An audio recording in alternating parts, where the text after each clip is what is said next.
Hey guys, and welcome back to my channel. I am really excited because this will be my first book slash movie review, but it is something that I hope to continue on my channel. As the title says, I will be reviewing the Miseducation of the Negro and the movie Get Out. Now, the movie Get Out is really popular and it is something that's been on Instagram, news feeds, all that jazz, but I'm actually going to hit that part in the later portion of this video.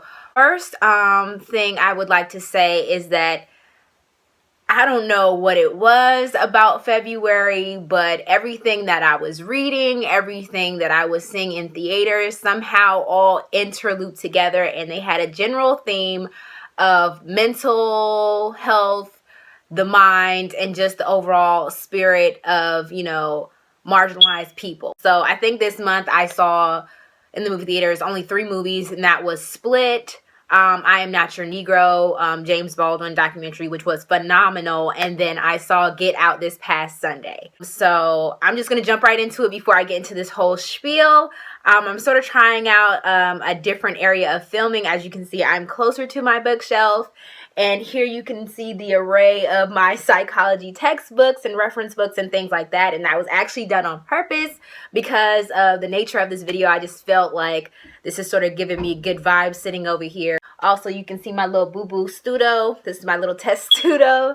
Hey, University of Maryland Terps, what's up? Let me just get into it. So the book that I first read this month was Miseducation of the Negro, and it is by Carter G. Woodson. Just some basic gist of what this book entails. It was published in 1933. This is actually a newer cover. I think the original cover actually has him on it.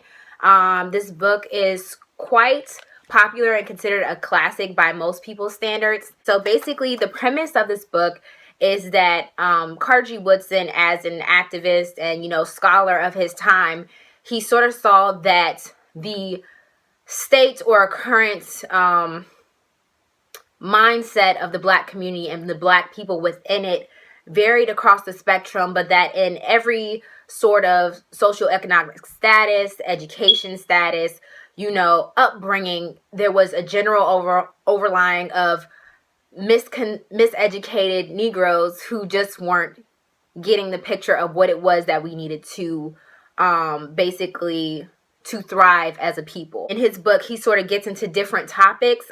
He gets into the actual education of things that we're learning in our schools as Black people. He gets into, sort of the career field aspect, about the jobs that we're taking and not taking, and sort of, how we're going out into trying to make a living. He also touches on religion and how that plays into our education and how we identify and see ourselves as a people in relationship to the Western Europeanized culture that we're actually living in. He says that what we are taught as Black people, or in his time as Negro people, is a conditioning to be dependent, submissive, and subservient to the higher class or the white dominant social structure. That basically we have never learned to be a part and to have our own. We have always been in some way reinforced to think of ourselves as lesser than, and to sort of want to emulate that of a European standard. So this is what his book really touches on. As you can see, I have color-coded tabs all up and through here. I was taking notes. As you can see, I was highlighting everything, and I sort of just delved into this head foot. The only little I have about this book is that I know that it was written back in his time, so sometimes the language got me a little stuck. Like, he would have a therefore and a however, side by side within the same sentence, and that would just throw me off. So at times I would have to reread some things just to make sure I understood exactly what he was saying. Other than that, the content, the way things were said were actually very impactful and powerful to me. I would actually give this book a 5 out of 5 stars. I did want to delve more into what I actually thought about the content. Now, there's so much deepness in this and so many layers that I couldn't possibly surmise all of that in this short video that I'm hoping to make. But I did want to bring up a quote that I feel sort of gets into the real gist of what he was trying to get at in this book. If you can control a man's thinking, you do not have to worry about his actions. When you determine what a man shall think, you do not have to concern yourself about what he will do. If you make a man feel that he is inferior, you do not have to compel him to accept his inferior status, for he will seek it himself. If you make a man think that he can justly an outcast, you do not have to order him to the back door. He will go without being told. And if there is no back door, his very nature will demand one. It's all about what we're learning in here. He sort of gets into that even nowadays, like as I'm reading this book, I was making so many correlations to how we are currently being taught in the education system, and being in a school now, I'm seeing it manifest itself in so many different ways.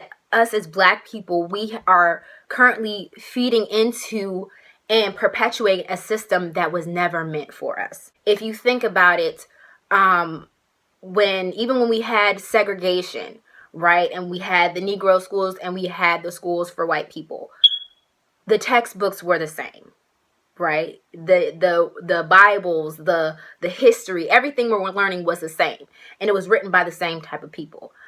Even when we had our HBCUs, and even now at PWIs, who are the books written by? Are these written by own voices? Are these, classes that we're taking in, African American studies or even Hispanic studies? Are these only books written by Hispanics, or are these books written by whites or Europeans who have studied the culture from an outside perspective? You see what I'm saying? We sort of try to conform in our own way to what was already pre-existing. Like, take a cake, for instance. You have a chocolate cake. It doesn't matter how much icing you put on top. It's still at the root of chocolate cake. So if you have a society whose education, whose religion is hell-bent on setting the European standard, the white standard, as the end-all be-all, as the higher and righteous, as the one to be the master of all man, no matter how many different layers you put on it, no matter how much you try to fix it up to make it look like it's one including all, it's still at the end meant for that particular culture. And so even though, we had our HBCUs, we were still getting textbooks supplied by white writers, authors, historians. We were still being forced to learn about Aristotle and Greek and Roman culture, but we were never, we never took upon ourselves Black authors. We never took upon ourselves to learn about the cultures of the different nations in Africa and the people that we come from, South America. We never learned about that. Some HBCUs actually started off having white deans who wouldn't even allow their students into their homes. So it's sort of things like that he really brings up that we perpetuate. Society teaches us, even now, that whiteness is close to righteousness. That, if I'm talking in Ebonics, it's sort of looked down upon, when in fact Ebonics itself is just another dialect of English. No one is going to go to a Spanish-speaking country and say that or even an African country and say that their dialect is incorrect or is not the correct way of saying something. And so it's this mindset that if it's Black, then it sort of has to be altered to conform to the norm. And so you sort of have this place where you have those who are educated, or in his terms, miseducated, those Black people who go on to higher education and things like that. They are taught to mimic the European white society. They are taught to talk a certain way, to think a certain way, to look at their own people as lesser than because they may not have had the opportunities or did not go to the same institutions that they went to. You're raised to think that you are the exception of your race, right? Oh, you're Black, but you're not that kind of Black. Oh, you're Black, but you're educated. You're not ghetto. But then in the same time, when you're in a conversation with these people outside of your race, they hold you as a token.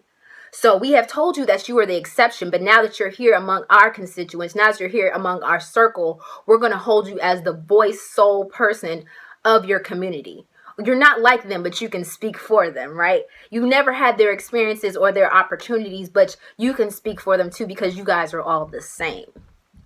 That's what he's getting into, and that's what really sort of stuck out to me, was this whole idea that nothing that we perpetrate in this society was was manufactured with us in mind. And that's sort of what he touches on even back then. And this is in the 30s, okay? And these are some issues that are still perpetrating today.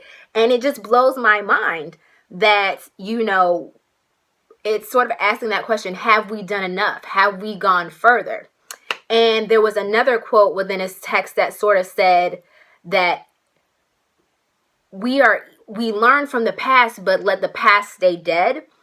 And what he was saying is that each generation has their own battle to fight. Each generation has their own cause, has their own voice, and therefore must structure its own right to be, something that's for them. A back voice in this entire book was that us as Black community, Black people need to get out of this sight that we need leadership. Of course, we look at the civil rights movement as a standard to address everything, all of our problems. We look at people like Malcolm X, Angela Davis, Martin Luther King Jr., Rosa Parks, and we see them as leaders, you know. And what he's saying is we need to get out of that mindset that we need to have a leader, and we need to start looking into service. So stop going, you know, to get higher education just to be thought of as a leader in your community. Just stop going to higher education just to be seen as the exception, just to be seen as a role model. And what you really need to do when you go and get this higher education is when you get out, you need to debunk yourself, right? Sort of take the tools necessary and apply it to your people. How can I use this knowledge to better serve my people? And stop using it to serve yourself. And he said that is the downfall and detriment to our community, because what European standard has taught us is to be individualistic. You focus on you, dog eat dog. No matter how you get there, you get it and you stay on top. But what is it that you're actually gaining for your people? If, like crabs in a barrel, if we're all struggling to get to the top, how many of us are left to rot and die at the bottom? And I don't want to get too heavy, and I'm not saying, you know, that I agree with everything 100% in this book, but what I will say is that he knew what the fuck he was talking about, and everything he was saying is true to what's going on today. So I don't want to get too much, well, I've already gotten deep into this book, but that's sort of what you get out of this context. And I think it should be required reading, you know. It's sad to say that I, at 25, am just now reading this book, but that's also another example about how this system was not created for us. You know, in my AP classes, in my standard classes in high school, I was required to read all types of Shakespeare. I read at least 3 of the Austen books. I read, you know, all types of Greek mythology, and I learned about that. But I couldn't tell you now, you know, I couldn't tell you then anything about the Orisha culture. I couldn't tell you anything about specific African countries. I've never even read any James Baldwin or Miseducation and Negro, autobiographies, Malcolm X, Sada Shakur, until I got old enough to where I could decide what I was going to allow to feed me. But that just goes to show you how certain cultures are required, and then our cultures are considered an elective. Just keep that, and that's one main example. Just keep that. Whereas Westernized European culture is considered the standard, and we're considered as, you know, optional reading.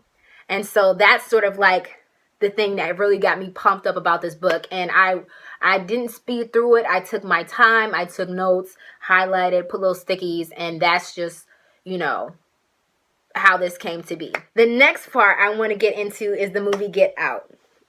Let me just say, 5 out of 5 stars, 10 out of 10, everything. The movie was amazing. I have to say, I was a little, based upon the previews, I was really anxious to go see it. And so I knew it was going to be some real shit, and I didn't know how this story was going to play out. If you just want to know the premise of what it is, basically it's a story about an interracial couple. A young Black man is going to visit the parents of his young white girlfriend, and, you know, I guess they're a very affluent family from where they're from, and so he's a little, you know, hesitant and anxious about going because, you know, him being a Black male, family being white, there's already that social context set up. In the preview, these aren't spoilers, by the way. So in the preview, it sort of gives this premise that this mom is like a psychiatrist or something, and she utilizes hypnosis to get into the mind. And so it sort of like gets really intense because now she's in his mind and some shit goes down. You don't know what, you just know some shit goes down and this brother is fighting for his life. And that is pretty much the preview. I would have to say that it just, the whole time I'm watching this film, I'm just thinking of, you know, everything I've learned about the mind and about everything that I've been reading, and that theme that keeps coming up, you know, the covetedness of the black body, the wanting to use the black body, manipulate the black body, emulate the black body, but underestimating the black intellect. And that is in itself just an amazing, like, let me just give you the stats on this. Directed and written by Jordan Peele. He's, I think, a comedian, but this is his debut film. And let me just tell you, this film in 3 days grossed like 30.4 million. And while that's important, that just goes to show you the impact that this movie is having on America right now. The shit was raw. Okay, and it wasn't, to me, it was a thriller, but as the movie went on, the anxiety left me, and it was more so the will to survive. This is what happens every day, not in this particular context, but this is what happens every day. Slowly but surely, you see the character going from this meek, sort of just go with the flow guy to eventually, you know, he's raising his voice. You know, he's making jabs back. You know, he's noticing things. His eyes are opening. Literally and figuratively, okay? His eyes are opening to what's going on around him. And then at the end, you see him fighting for his life. What people see as black anger is actually a black will to survive, a black will to get shit done. And it might come off as aggressive, it might come off as, you know, being insensitive, but this movie just showed me so much about how society is set up, right? And so and what I enjoy most about this movie is that the protagonist, being a black man, he was never cast as a foolish person. A little naive in the beginning, but he was always hip. You know, he always understood his relationship to the world and to his girlfriend and to this family. And he never backed down out of that. He never questioned it for a second. He knew where he stood as far as his relations with this culture. And what I enjoyed most about the film is sort of like this dynamic between him and his best friend. His best friend was sort of like the comedic relief. But even in his role, it also gave me some insight about how, you know, we as black people relate to our situation. Because even as shit went down and stuff was getting really intense and really scary for them both, you know, he would crack jokes about it. He would make some little snide comment and it would have you chuckling, you know, and you're like, ha, ha, okay. But that's another quality and characteristic of the black people and black community, is that despite all of the pain and all of the suffrage that we go through on a daily basis, we're still able to make fun. We're still able to make love, make light heart of the situation. Just phenomenal. It was done in such an artistic way. And I want to address people, or I saw a newspaper article, not a newspaper, who reads those anymore, JK, but it was an article and it headlined, you know, some reviews or spectators of the film Get Out said that it was racist and, you know, prejudiced against white people. I come from a family of 5. I would, even if I used all of our fingers and toes, I still wouldn't have enough to count how many movies and plays and books and commercials and any sort of media that portrayed black people and people of color in a negative stereotype way or fashion, right? But even with those stereotypes, it's someone's reality, right? So even though you can say, okay, you know, this film may be a little extreme to most, it's someone's reality. The covert and overt racism in the movie, you know, the micro and macro aggressions that we're seeing in the movie is someone's reality, someone's experiences. And for you to say that they were untrue or incorrect or even racist to point out just demonstrates to me the lack of knowledge you have about another culture's experience. How are you going to tell me how I have been addressed by a white person? how are you going to tell me how I feel in a room of white people? You know what I'm saying? And from this standpoint, it's actually coming from a narrative from a black director, a black writer. So some things may be exaggerated, but they're not exaggerated much because I can relate to those things, right? You know, my friends that I went with, my boyfriend and my other friend, you know, they were both like, yep, because they've experienced it too. And that's what makes it great. It's like, you know, and what I appreciate about this film is it didn't portray the racist people in this film as, you know, KKK or living in backwater swamps, you know, missing teeth, things like that. It showed them how they truly are today. You know, that they can be the middle class family living in the burbs. They can be the educated doctors and lawyers of our communities. They can be, you know, our roommate in college, right? Racists aren't just one type of people. And this film just encompasses all of that. And so while some people want to say that it's racist and while it's making false accusations about white people, I would have them question not, you know, what the movie was actually saying, because obviously you missed the message. Because in reality, we only take offense, you know, when something is related to us, right? Where we can find some similarity or something that we are or something that we did, right? You know, a person who, whether by choice or by circumstance, has never come in contact with a homosexual, a person of color, or, you know, say someone who is disabled, you know, when they see their plights on TV, they probably won't think anything of them because they can't relate. They either don't know anyone, they're not impacted by it, or they don't understand the situation or the implications of what they're going through. So by someone getting defensive enough to make these accusations about this film, I would beg them to look within themselves, which is probably something they probably won't do, and ask, what was it in me that related to these characters to where I took offense to how they were portrayed?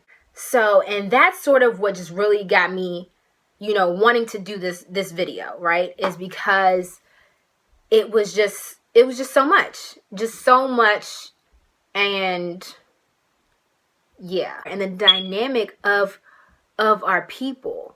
And what I don't want to give any spoilers, but what I really liked in this film is what you'll see is keep an eye open for the dynamic between between the black people in this film, okay? Because despite their circumstances, you can see them struggling in the film. You can see their constant struggle for freedom, right?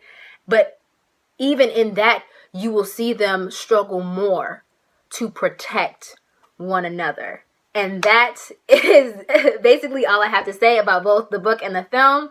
I hope you guys go out and see it.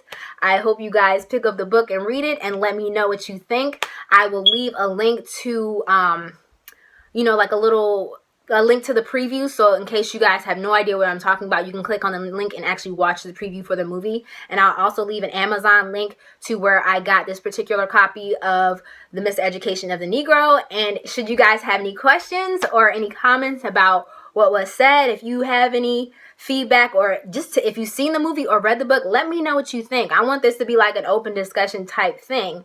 So I hope you guys enjoyed. Peace, love, and I will talk to you guys later.